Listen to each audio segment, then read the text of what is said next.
وقال الرسول يا رب إن قوم اتخذوا هذا القرآن مهجورا. اور پیغمبر کہیں گے کہ اے پروردگار میری قوم نے اس قرآن کو چھوڑ رکھا تھا. ہم دیوبندیوں کو بھی مسلمان سمجھتے ہیں، بریلویوں کو بھی سمجھتے ہیں. جا دفع ہو جا، آج کے بعد ہم دین کی بات نہ کر. جا، تیرے اس چیلنج کا بھی جواب دیتا ہوں. کوئی بریلوی ہو، کوئی دیوبندی ہو، کوئی اہل حدیث ہو، اگر انہوں نے اللہ کی ذات کے ساتھ شرک نہ کیا ہوگا، اپنے گناہوں کو بھگت کے جنت میں چلا جائے. آپ دیکھیں کہ یورپ میں، امریکہ میں آپ گرجوں کے باہر سٹال لگا سکتے ہیں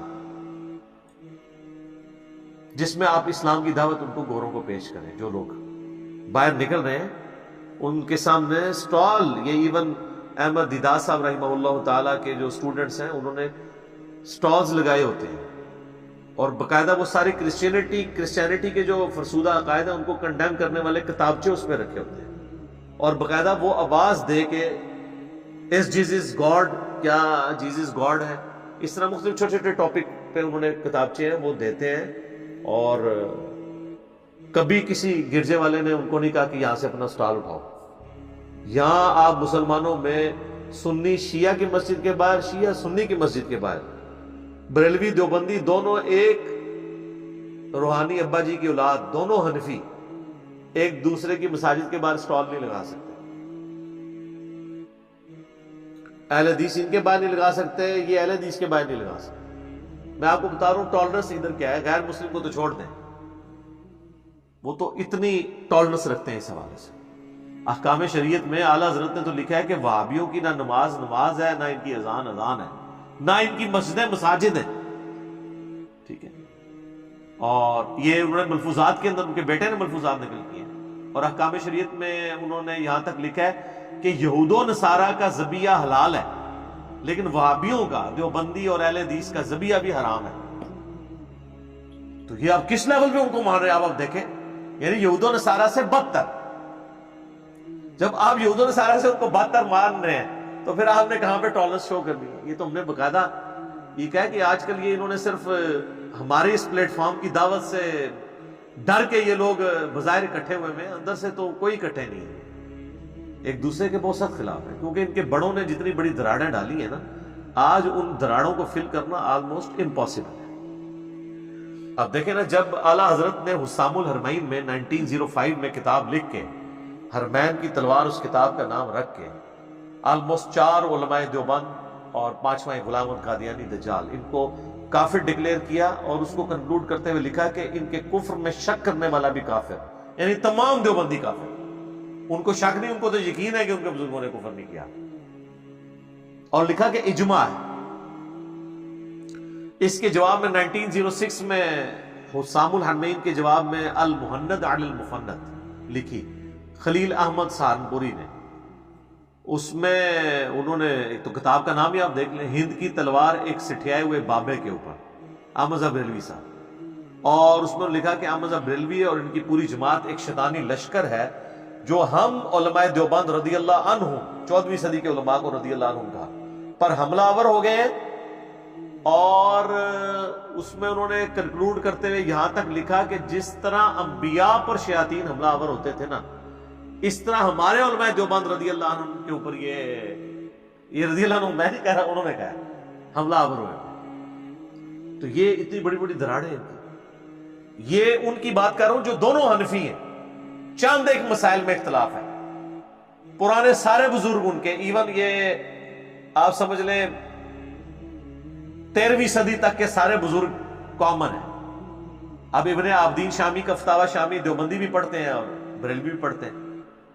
اس وقت تک سارے اکٹھے تھے. ایک بس وہ دیوبند مدرسہ بنا اور منظر الاسلام بریلی میں مدرسہ بنا، اور یہ تفریق شروع ہوگی. پیچھے سب کچھ ہے اور آپس میں آپ دیکھیں ایک دوسرے کو مسلمان نہیں سمجھ رہے. اور جب ہم یہ کہتے ہیں نہیں ہم اپنے آپ کو مسلمان سمجھتے ہیں، میں نے کہا یار اس طرح تو مسئلہ نہیں حل ہوگا.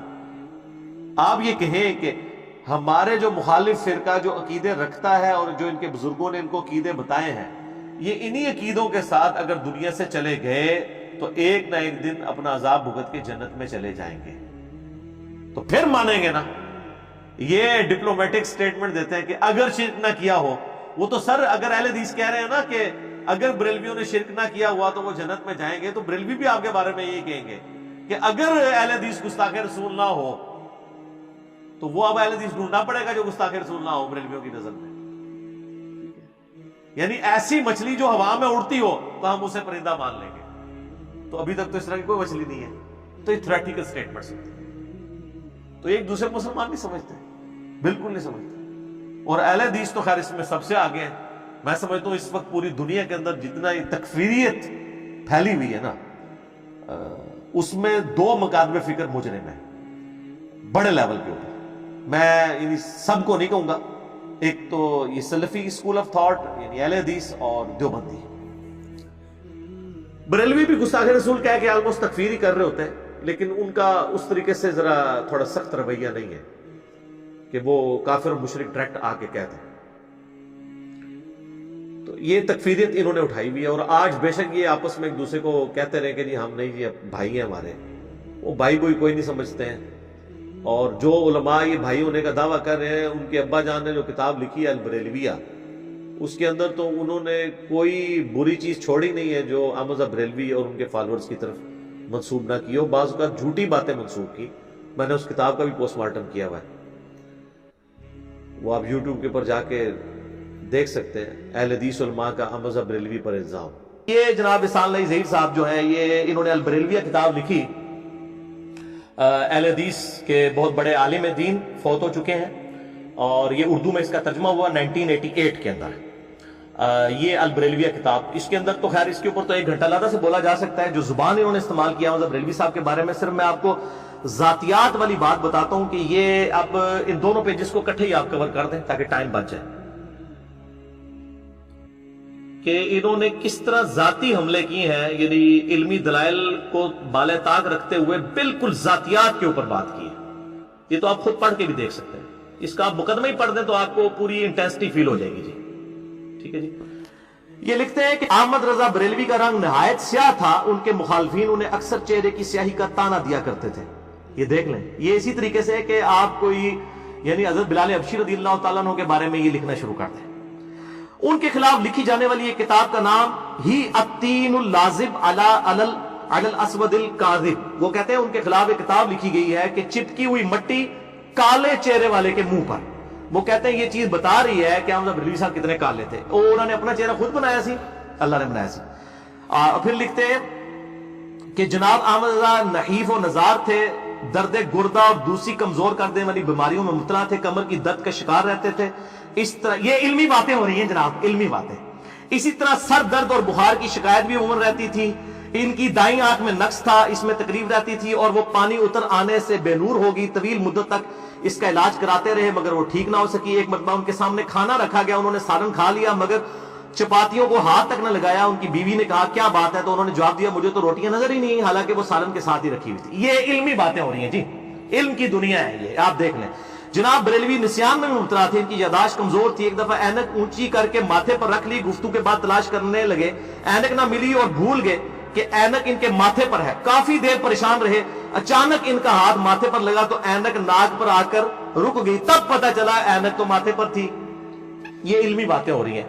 آپ ذرا دیکھ لیجئے کہ یہ مطلب ہماری یعنی علماء کی اپروچ ہے.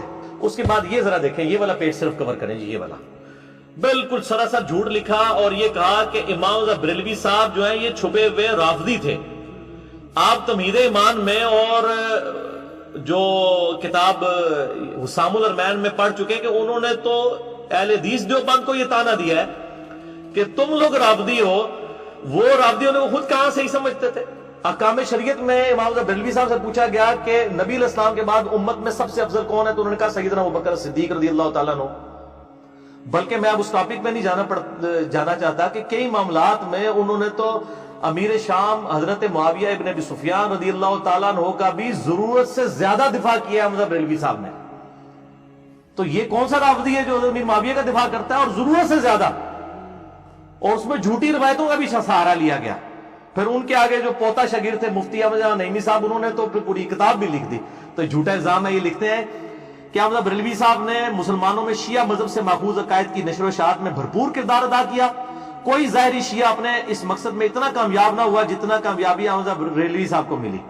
اس سلسلہ میں تقیہ کے لبادے میں حاصل ہوئی. انہوں نے اپنے تشیع پر پردہ ڈالنے کے لیے چند ایسے رسالے بھی تحریر کیے جن میں بظاہر شیعہ مذہب کی مخالفت اور اہل سنت کی تائید پائی جاتی ہے.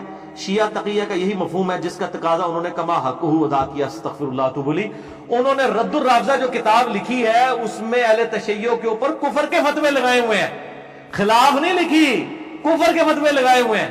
اتنا وہ غلو کرنے والے تھے شیعہ کے مسئلے میں, اور انہوں نے پکڑے ان کو کھاتے میں ڈال دیا. یعنی اسی وجہ سے پھر یہ مناظرے آتے ہیں نا. شوکت سیالوی صاحب کا 2004 میں مناظرہ ہوا طالب الرحمان شاہ صاحب کے ساتھ. وہ تو ایک حالیہ مناظرہ ہے نا 2009-10 کے اندر جو مفتی حنیف قریشی صاحب کے ساتھ ہوا. اس میں تو جو کچھ ہوا ان کے ساتھ ہوا. اس سے بھی 5-6 سال پہلے 2004 میں شوکت سیالوی صاحب جو سید حسن صاحب کے شاگرد ہیں, انہوں نے طالب الرحمان شاہ صاحب کو بالکل کلین بولڈ کیا مناظرے کے اندر. انہوں نے یہ شعر احمد بریلوی صاحب کے کھاتے میں ڈال دیا اور بریلوی علماء کے کھاتے میں. وہ آپ نے اکثر سنا ہوگا, اور ڈاکٹر اسرار صاحب نے بھی غلطی سے شعر بیان کر دیا. میں نے ان کو کہا کہ آپ نے غلط بیان کیا ہے. وہ کہتے ہیں یار میں نے تو بس وہ اہل حدیثوں سے سن کے بیان کر دیا تھا. یہ جھوٹ لکھا ہے اس کتاب میں. بریلویہ کتاب ہی کئی جھوٹوں پر مشتمل ہے. یہ آپ ذرا دیکھیں, ذرا ان کو جھوٹ دکھائیں. انہوں نے شعر, یعنی یہ کفریہ شعر احمد بریلوی صاحب اور ان کے فالوورز کی طرف منسوب کیا انہوں نے. اور اس کی وجہ سے شوکت سیالوی صاحب سے طالب الرحمان شاہ صاحب کو مناظرے میں 40 منٹ تک انہوں نے کہا شاہ صاحب میں مناظرہ چھوڑ دیں گا تو یہ شعر ساڑی کتاب تو کٹ کے دسو, یہ تو کفری شعر ہے, ہم تو مانتے ہی نہیں اس کو. وہی جو مستوی عرش تھا خدا ہو کر اتر پڑا مدینے میں مصطفیٰ ہو کر, ولیعوذ باللہ تعالی. یہ اکثر اہل حدیث کوٹ کر رہے ہوتے ہیں, توصیف راحتی صاحب بھی, باقی علماء بھی.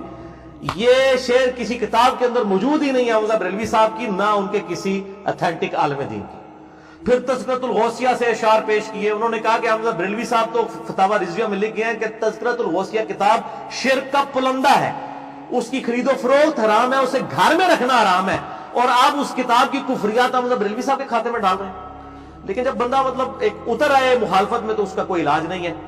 اللہ تعالیٰ سے دعا ہے جو حق بات میں نے کہی اللہ تعالیٰ ہمارے دلوں میں راسخ فرمائے. اگر جس بات میں میرے منہ سے کوئی غلط بات نکل گئی اللہ تعالیٰ ہمارے دلوں سے ہی معاف کر دے. ہمیں کتاب و سنت کی تعلیمات پر عمل کر کے دوسرے بھائیوں تک پہنچانے کی توفیق عطا فرمائے. سبحانک اللہم و بحمدک اشہد ان لا الہ الا انت استغفرک و اتوب الیک وما علینا الا البلاغ المبین. جزاکم اللہ خیرا.